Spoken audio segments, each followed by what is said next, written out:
the C market is not paying for my cost. Like, I'm not going to lose money with this. I prefer to lose money with the cooperative, which will pay for me right away. And, problem solved, let's say, like for the quick money I need. And at that NCA, he said, I don't understand. Why aren't you selling me this container? I'm paying you, I don't know, 10, 20 cents more than the cooperative. And you're going to lose less money. When he said you're going to lose less money, I was so mad. And I looked at him and I said, you know what? You and me are on different pages. I'm not coming all the way to Chicago to look for a client. I'm not working on Primitivo and on brand. I'm not working in specialty. I'm not looking for better quality to find people like you to tell me to lose less money. This episode is proudly brought to you by Mapper Forward's workshop, It's Time to Become a Coffee Consultant. Learn how to diversify your revenue streams and create freedom from your day job while saying goodbye to that alarm clock forever by becoming a consultant within the coffee industry or directly to consumers who have shifted towards home brewing and home roasting.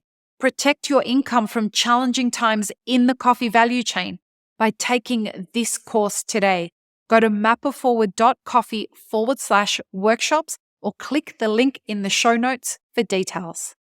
Welcome to the Daily Coffee Pro by Map It Forward, friends. I'm your host, Lee Safar, and this is episode 3 of a 5-part series with Ana from Quindio in Colombia. Ana is a coffee producer, and Ana is 6 years in to being a coffee producer.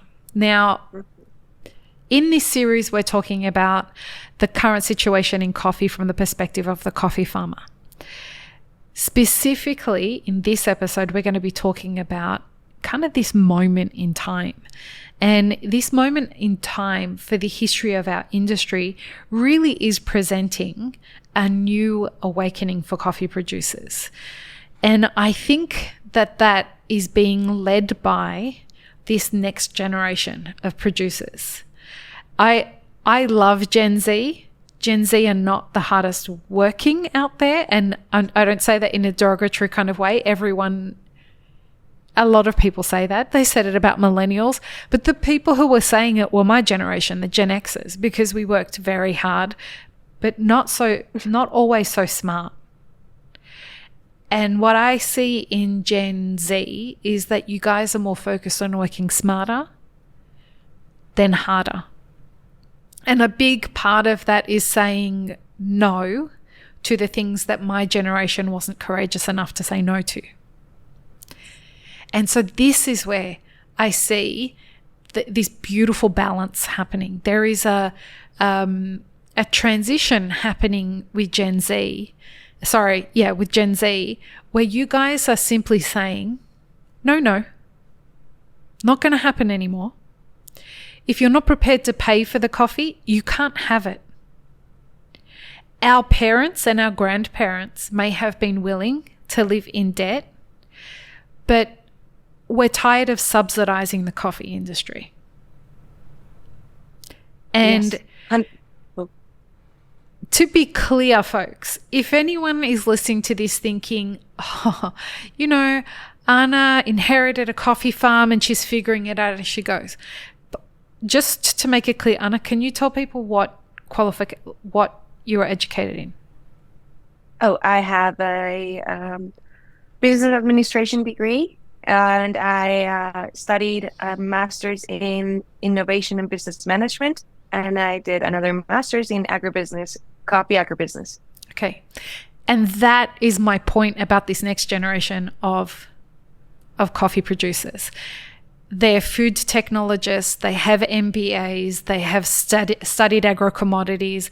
They are coming at this from the perspective of, we're going to do this in a different way to our ancestors while still honoring our ancestors. And I see it again and again and again and again and again. So what does this moment, I'd love for you, Ana, if you could compare to me how this moment is for you and how you think your grandfather would look at this moment. I think about that all the time. My grandfather didn't even see that I was going to be interested in coffee. Like, I think Wow. he died. He passed away thinking I just didn't like coffee at all, and I didn't see this as a future at all. Um, Sometimes I feel like he was like, "Hey, come with me, but to the farm," and I was like, no, I don't. It's the worst plan ever. Yeah. But I feel like if he's looking at me, he will be very proud. And just as you said before, saying no to people now feels so right. I can tell you, as a Gen Xer, Yes. you heal a lot of, like, your generation is to observe you guys being able to say no to the things that my generation just wouldn't say no to. It's very healing for someone like me. It gives me a lot of hope and a lot of encouragement for what the future is. So anyway, I interrupted you telling me about your abuelito and how proud he would be of you, because 100% he's looking down on you saying, that's my granddaughter. And Yes, this moment in time is happening for her, which is great. And this market is beautifully positioned to help you be successful. amen. Amen. I was last SCA, Chicago was last SCA, right? I went. My aunt isn't in copy. Like, she's my partner. Like, we work. Like, if I have to take any big decision, I will call her. But I manage her farm too, like her farms. She didn't like copy. She studied medicine. She's in a whole other world. But I told her, I want you to come with me, because 5 years of I'm telling her, this is the way we're doing specialty. Believe in me. But the results weren't not there. So last SEA, I told her, I want you to come with me and see how the market and how this, I don't know, but how big this is and the opportunities that we can have. I want you to see it. And because, of course, she was only sees the numbers and the numbers were not where I was supposed to be, right? So in that last SEA, I told her, come with me. And I found this client. He has been coming to the farm for like, I don't know, he has come like 3 years. And every time we discuss about the price, he never likes the price. Because he was always looking at the C market. And I'm like, the C market is not paying for my cost. Like, I'm not going to lose money with this. I prefer to lose money with the cooperative, which will pay for me right away. And, problem solved, let's say, like for the quick money I need. And at that NCA, he said, I don't understand. Why aren't you selling me this container? I'm paying you, I don't know, 10, 20 cents more than the cooperative. And you're going to lose less money. When he said you're going to lose less money, I was so mad.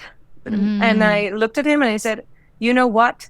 You and me are on different pages. I'm not coming all the way to Chicago to look for a client. I'm not working on Primitivo and on brand. I'm not working in specialty. I'm not looking for better quality to find people like you to tell me to lose less money. I'm sorry. We can keep on being friends. But we're not going to do business. And that's not the kind of partners. That's not the kind of relationship I want for my company and for my people. That's my community. We want to work with people that have the same values and that want to have a sustainable way of doing stuff, not only for producers and not only for you or for the roaster. It's for the whole coffee value chain. And when my aunt heard that, she looked at me, waited until he left, and he said, Ana, now I understand. You're ready to run this business. And your abuelito was giving you a kiss from the heavens when he watched that. And it felt so right. Yeah. The truth is, it felt so right. I knew I was going to lose money because I was telling him no. because I didn't want to, because he was giving me a little bit more of a price. But you know what? That's not the kind of relationships I want. No. That's not the kind of buyer or the kind of client I want to work with. I want someone that wants the best for everyone. And that's what we're seeking, and that's what we're looking for. We call it conspiring to each other's success. Yes. And you want to find people to do business with, whether you're the customer or they're the customer, it doesn't matter. You should be conspiring to each other's success. And that's the way that you do business that lasts forever. The best example I know of that in the coffee industry is Felipe Croce. Felipe Croce is the guy who tells everybody, and he said it in the regenerative ag workshop, and I'm forever proud to call him my friend, because when I said to him in this regenerative ag workshop, I want you to talk to producers about selling coffee that's more expensive, because coffee that's grown with regenerative ag is more expensive. I didn't tell him what to say. All I said was, this is what I want you to talk about. And you know what he said to them? You should not be finding customers who base their decision making on pricing. You should be not be looking for customers who who look for you because of the price that you set your coffee. They should be looking for people who have the same values as you. And you should be looking for people who look for other customers. They are looking to sell to people who buy based on the value of the product. They're not buying on the cheapness of the product. 100%. And this is what excites me about this whole movement, is that coffee producers are now saying to the rest of the supply chain, if you don't want to pay what my coffee's worth, fuck off and go and find somebody else that will. Because you're right. I'm fine. I know that there's not enough coffee out there. And one day you're going to figure it out, and you're going to come back to me and you're going to say, okay, I'll pay that price now. And I will have already sold my coffee. So fuck off and go find someone else. And yes, that's 100% true. Like Quindio, where I am, where I'm from, represented a big percentage of Colombia's harvest, and what we produce. And now we only represent 3%, less than 3% of what Colombia produces. And we're very small, but at the same time, it's most of the people are just not doing coffee. They just don't want it. They have a lot of other stuff to do, and that's not what we want. And most of the young people that are in Quindio, that are in coffee, are young people that have studied, that know how to cup, that have that know English now. We know speak the language, so we can do business, right? And I see young people here in Quindio doing some great stuff. And amazing, making and giving the value to what we do outside. And when I look around and I see all these young people, friends and people doing great stuff, I just feel like, if they can do it, why can't I do it? Like, we can all do great coffees, great relationships, and at the end have a long-lasting business for all. In this moment, having gone through the 5 years that you went through and having to have really struggled for those 5 years, where do you find the hope in what's happening in this specific moment, these last few months of 2024? I will always talk about relationships. Like, for me, that's the only way to do it, and to understand and to just like overcome whatever comes in the future with the market. And like, it's only through real relationships. And when I look at young people and working in coffee, they're not wanting to do it as our ancestors did. They want to professionalize.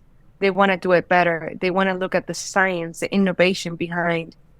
And young people are experimenting and running to doing things better, bringing science into the farm, which was not even I think my grandfather never thought about that. It was just producing, nothing else. And now I see young people or producers getting less partners and working together and copying cups, like helping each other. Hey, look at this. I have this new coffee. What do you think? And let's go out together. Let's travel. Let's look for customers outside. That wasn't even in the mind, or like that wasn't, I think, yeah, when I think of my grandfather, it's like I don't think he never thought this was going to be possible.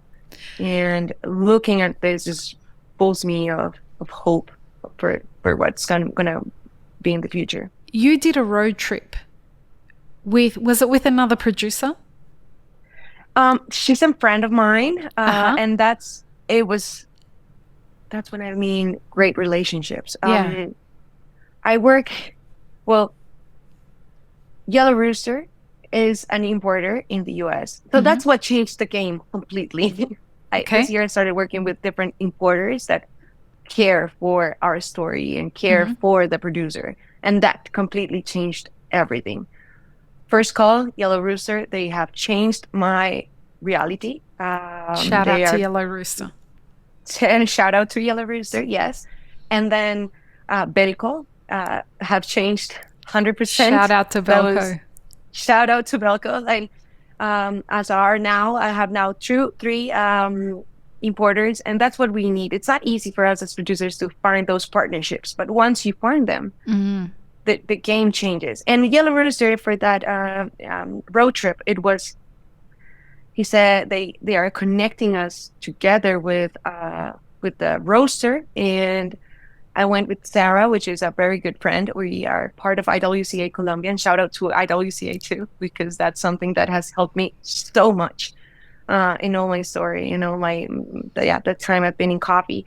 And she works for Yellow Rooster, and they just helped me go and visit 4 different estates in the US.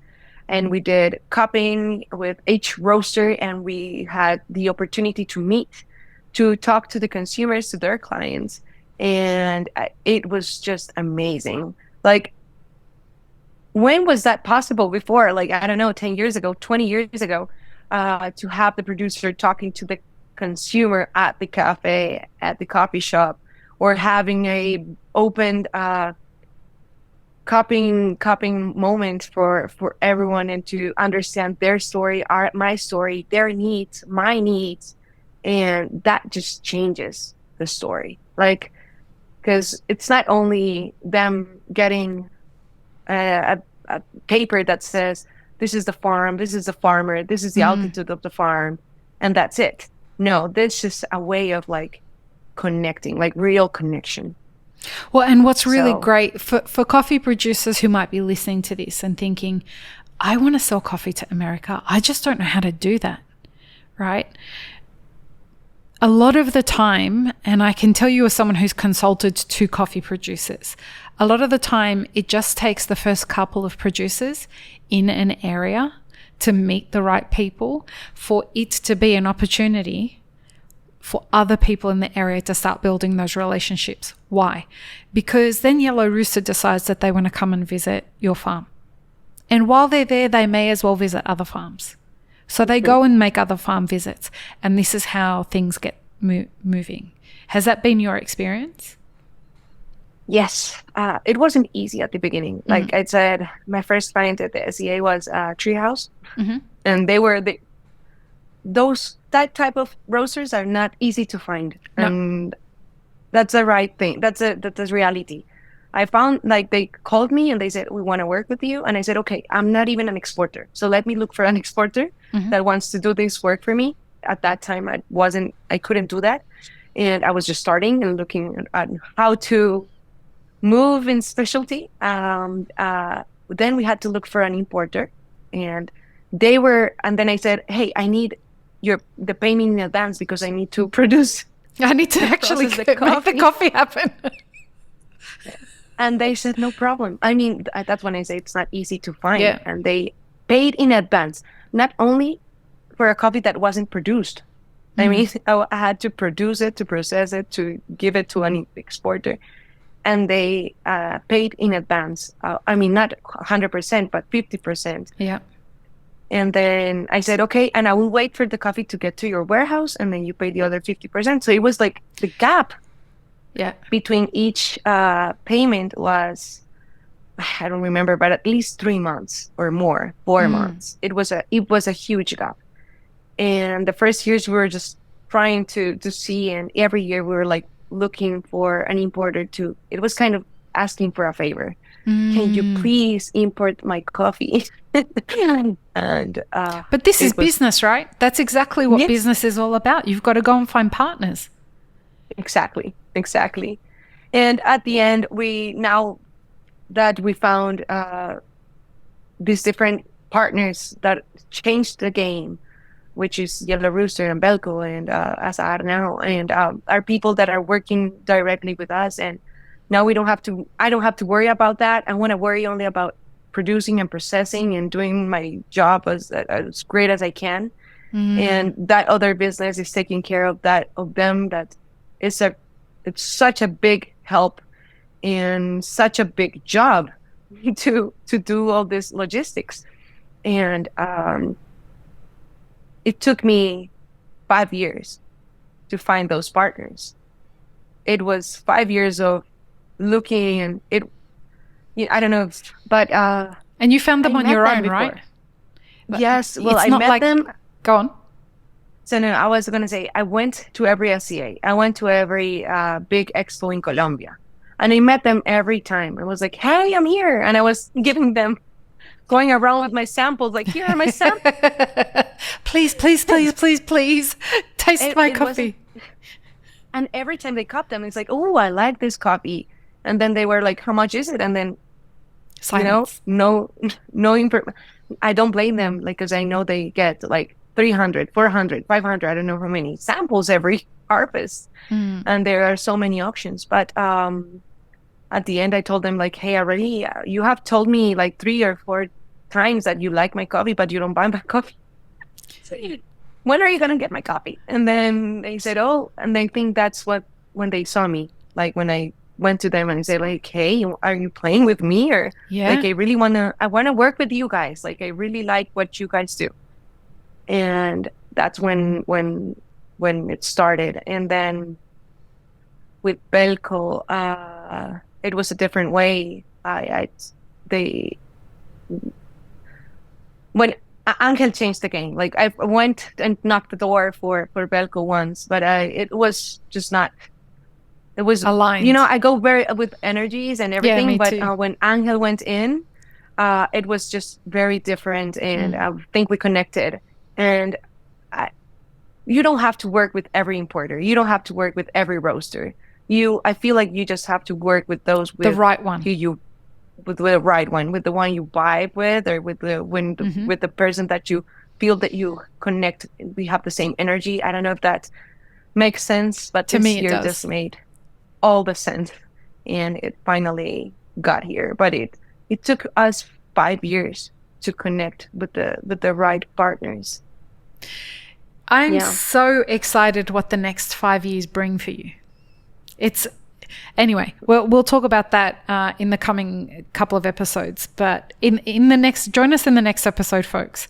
We're going to talk specifically about the price volatility of the futures market and how that's impacting Ana right now. Because now we're going to get into some of the nitty-gritty of exactly what's happening on the C market.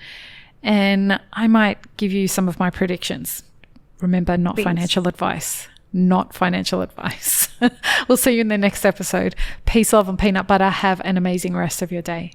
I really hope you enjoyed this episode, friends. Please don't forget to show us some love by subscribing, liking, commenting, and most of all, sharing this podcast with your friends. Check the show notes for links, including our sponsors and our Patreon. And stay tuned for more great conversations on the Daily Coffee Pro by Map It Forward.